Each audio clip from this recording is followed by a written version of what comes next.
Hey, marvelous viewers. Are you guys also really excited about all the new horror movies in 2026? Especially since teenage sex and death at Camp Miasma has been catching all the attention lately?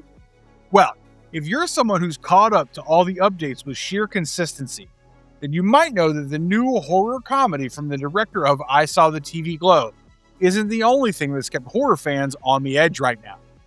I mean, we're all aware of how it's gained a higher rating from critics on Rotten Tomatoes than the biggest indie horror blockbuster of 2026, Obsession.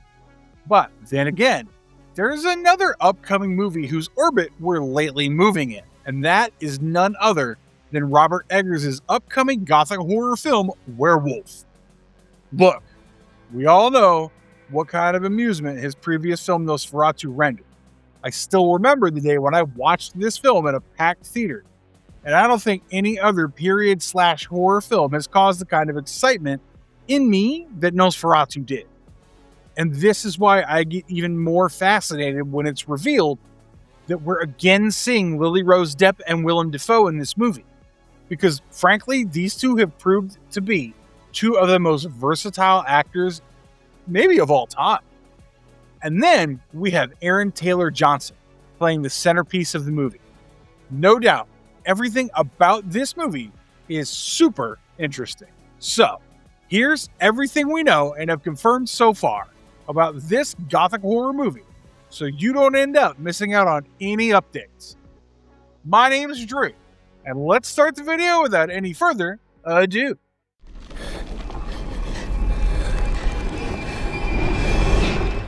Plot and setting details.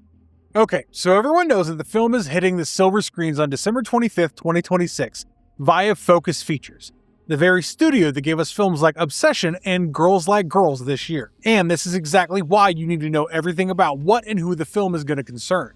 And I bet today's gossip is going to be really gripping. Well, the official synopsis that's been released by Focus Features is deliberately vague, much to the surprise of everyone who's been anticipating the release of this movie. I don't know about you guys, but I'm extremely nervous since we're about to witness Robert Eggers' most primeval and poignant experience yet. As Focus Features states correctly, we're all anticipating a harrowing tale of devotion, damnation, and the devil within. However, this catchy description of the film is not just limited to marketing and stuff. In fact, Eggers himself confirmed in his interview with Esquire that the film concerns a cursed farmer based in medieval England around 1300, who transforms into a werewolf. He also went on to dub Depp's character as the heart of the movie. And that really makes sense because this decade, Depp has actually proven herself to be a really versatile actress.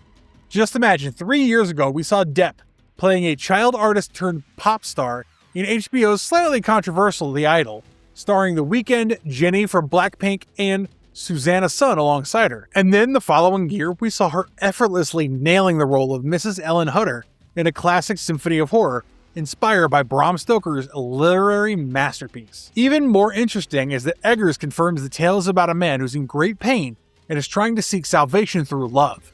He explicitly stated that the film skips traditional werewolf tropes that we've been seeing forever. No silver bullets to dodge and no werewolf bite transmission cliches like we see in Underworld.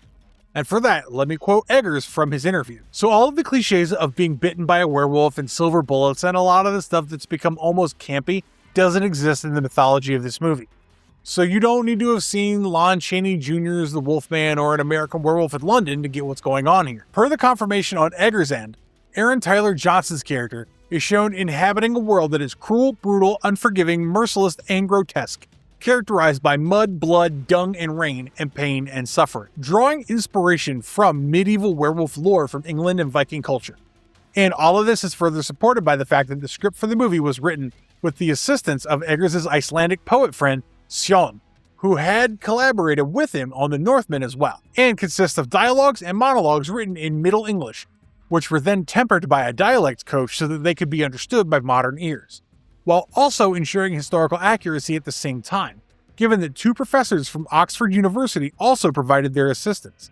And notably, no character has a name except for one dog. Now, we all know how notorious Robert Eggers has been for ensuring historical accuracy.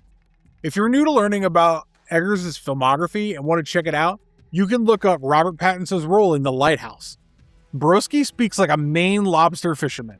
Or you can also look up Bjork's magical Cirrus in The Northman. So yes, looking at all this information, it certainly looks like Werewolf is going to be a superb horror film.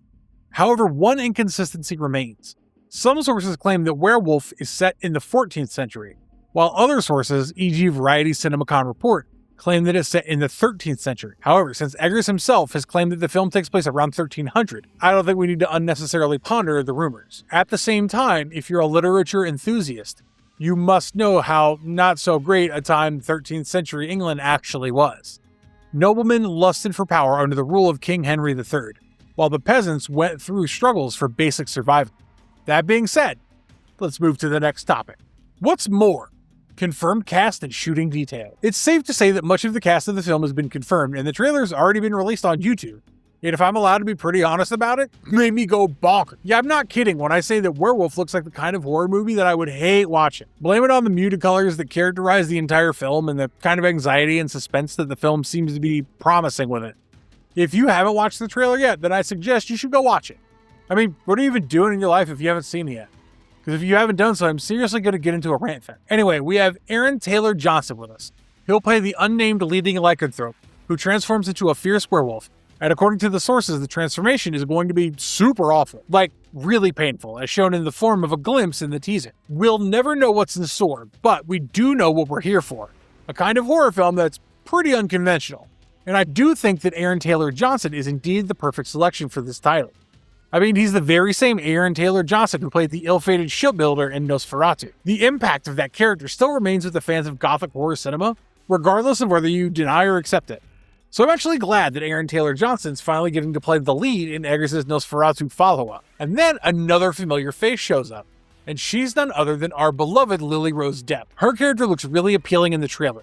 The cleft lip she adorns adds a layer of mystery to her, and considering that Eggers calls her the heart of the movie, I can see why she's been designed as such. Plus, she's back to cement her status as the next Scream Queen in modern-day cinema after names like Jenna Ortega and Mia Goth. Willem Dafoe, yet another versatile actor, will play a hunter. Ralph Ineson of The Witch fame will also be re-teaming with Eggers. Other notable actors like Jack Morris, Jan Bijové, Richie Edwards, and Bodhi Ray Breathnach will also mark their presence. However, the cast isn't the only thing that ensures the film is going to be a masterpiece, though. Because cinematography also matters as much as the actors in the plotline do. And fortunately, I have very good news for you, if you ask me. Eggers' regular collaborator, Yaram Blonsk, joined the project as well. And sources claim that the film was shot on 35mm film in a 1.37:1 aspect ratio, with an orthochromatic treatment used in post so that actors' complexions could be given a very sickly look, incorporating the black and white film grain into color footage. Sounds pretty seductive to me as someone who really loves visual candy. But that's not the end of the discussion, though. Taylor Johnson had to study the behavior of wolves and train for months with the movement coach, Mary Gabrielle Roti, another Nosferatu veteran, just so that he could play the role of a lycanthrope with perfection and accuracy. Now, this is what I call the sign of an actor who understands the assignment. Principal photography ran from September 8th, 2025 to January 2026 at Sky Studios Elstree, plus the other beautiful locations like Bournewood in Surrey, Dartmoor, and the Forest of Dean in Gloucestershire.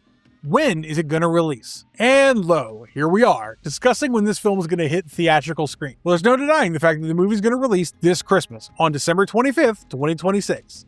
The release date has been full and final, so unless anything messy happens in the future, which I don't think is going to happen, the film is set to release on the 25th of December, being one of the most legendary December releases, and one of the very last horror flicks of the running year to conclude 2026 on a graceful note. Isn't it blissful that the year 2026 will come to an end with Robert Eggers' movie?